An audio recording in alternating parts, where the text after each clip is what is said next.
ચાલો આજે આપણે એસિડ અને બેઝ વચ્ચેના મુખ્ય તફાવતો પર એક ઝડપી નજર નાખીએ.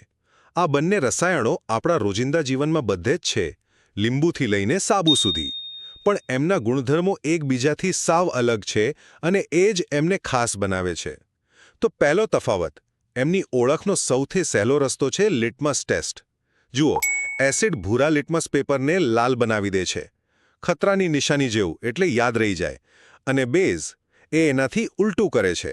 એ લાલ લિટમસને ભૂરું બનાવી દે છે, એકદમ શાંત રંગ. બીજી વાત, એમનો સ્વાદ અને સ્પર્શ. એસિડ સ્વાદમાં ખાટ્ટા હોય છે. લીંબુનો રસ યાદ છે ને? બસ એવું જ. બીજી બાજુ બેઝ સ્વાદમાં કડવા અને અડવા પર સાબુ જેવા ચીકણા લાગે છે. અને છેલ્લે એમની રાસાયણિક પ્રતિક્રિયાઓ. એસિડ ધાતુઓ સાથે પ્રતિક્રિયા કરી શકે છે, પણ બેઝનું મુખ્ય કામ તો એસિડની અસરને ખતમ કરવાનું છે, જેને આપણે કહીએ છીએ તટસ્થીકરણ. ટૂંકમાં કહીએ તો એસિડ એટલે ખાટું અને લાલ લિટમસ, જ્યારે બેઝ એટલે કડવું, ચીકણું, ભૂરું લિટમસ અને એસિડને શાંત કરનાર.